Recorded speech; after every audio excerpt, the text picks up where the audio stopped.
some great recruiting updates over at DawgsHQ from Jeremy Johnson. But, the feel around these guys was kind of the same, man. It was a good atmosphere for recruits to be in. That night game was something that really struck a chord with them. I think that was impressive. Georgia fans showed out as they do. And overall, the returns were solid. We've talked about this, I think, maybe on this show before, but I've talked about it with several people. The idea that these recruits look at a game like this and kind of get,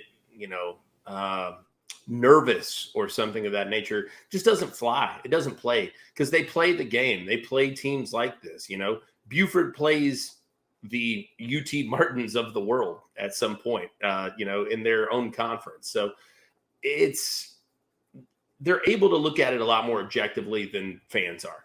And so I don't think that it was anything negative for Georgia. The fact is Georgia's still undefeated, rolling on a long streak here. So that's what those guys take away from it. That's what's important.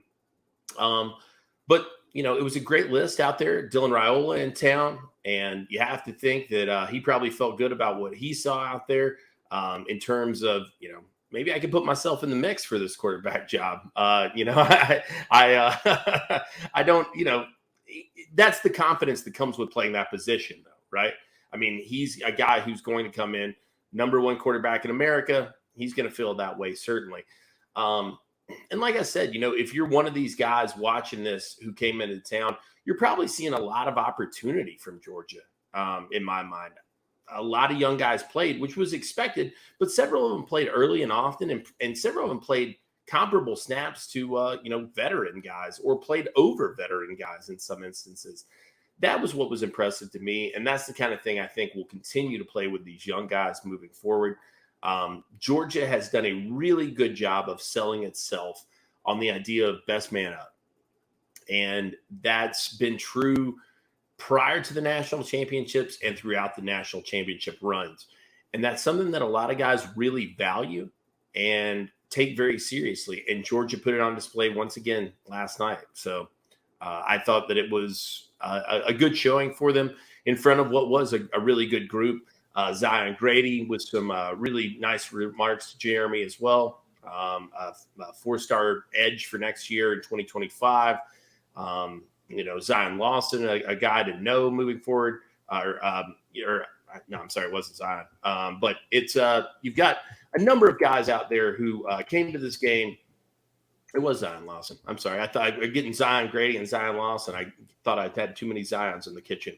DeMello Jones in town. Like I said, if I'm DeMello Jones and I see AJ Harris coming in and playing the number of snaps that he did, that probably makes me feel pretty good about my prospects early on of getting to see the field, in meaningful minutes. So it was a good showing, I think, for these guys to be there on hand for this kind of thing. They're going to want to come back probably for some of the bigger name games, as many of those as there are. But Georgia had a good crowd on hand, and I think they probably got to see what they needed to see. Colton Heinrich, the red-headed stranger. I like that nickname suggestion that you put on the DawgsHQ board, Jake Bruce. Yeah,